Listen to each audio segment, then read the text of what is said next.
దేశంలో ఒక shocking news జరుగుతా ఉంది. కాక్రోచ్ పార్టీ ఆఫ్ ఇండియా అని చెప్పి దేశంలో ఉన్నటువంటి యువత అంతా ఒకటైపోయి భారతీయ జనతా పార్టీ భరతం పడతా ఉన్నారు. 4 రోజులలో కాక్రోచ్ పార్టీ ఆఫ్ ఇండియా ఏదైతే ఉందో, కాక్రోచెస్ జనతా పార్టీ ఏదైతే ఉందో 10 మిలియన్ల ఇన్స్టా ఫాలోవర్స్ సంపాదించింది 4 రోజులలో. వాళ్ళ మేనిఫెస్టో కూడా చాలా అద్భుతమైనటువంటి మేనిఫెస్టో పెట్టి దేశంలో జన్జీ ఉద్యమం స్టార్ట్ అయిపోయింది. గోడి మీడియా ఏదైతే ఉందో, కాక్రోచ్ అంటే జల్లత్పూర్ల పార్టీ, జల్లత్పూర్ అని చెప్పి ఇదే వీళ్ళ సైట్లను హ్యాక్ చేయడానికి ఇది స్థాపించింది ఎప్పుడు మే 16.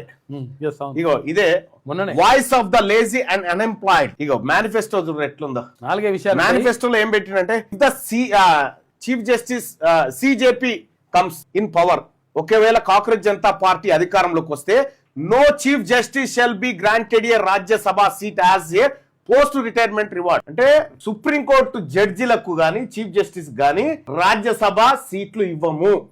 అంటే దీన్ని ఎంత పెద్ద చూడు. అంటే ఇప్పుడు ఏం చేస్తుంది బీజేపీ? లోపల అంతరార్థం చాలా దాగి ఉన్నది. బీజేపీ ఏం చేస్తుందంటే, మీరు తీర్పులు చెప్పారు, మీరు రిటైర్ కాగానే మేము మిమ్మల్ని రాజ్యసభకు తీసుకుంటామని చేస్తా ఉంది కదా. ఇగో ఇక్కడ రాజ్యసభకు governor if any legit votes is deleted whether in a CJP or opposition ruled states the CEC shall be arrested under UAPA act కింద అరెస్ట్ చేయాలని చెప్తాడు. As taking away voting rights of citizens is no less than terrorism కి తక్కువ కాకుండా ఉంది. ఇక్కడ opposition లో ఉన్నటువంటి ఇప్పుడు ఉట్టిగానే సర్ పెట్టి అన్ని డిలీట్ చేస్తా ఉంది కదా చీఫ్ ఎలక్షన్ కమిషన్ చేస్తున్నటువంటి ఓట్ల డిలీట్ ఉంది ఏదైతే ఉందో, వాళ్ళని చీఫ్ ఎలక్షన్ కమిషన్ నే ఉపా యాక్ట్ కింద అరెస్ట్ చేయాలని చెప్తా ఉంది. ఉపా యాక్ట్ కింద మళ్ళా బయటికి వెళ్లకుండా. ఇది ఓట్లు తొలగించడం అంటే టెర్రరిజం తోటి సమానం అని చెప్తా ఉంది. Women shall be receive 50% reservation, not 33%.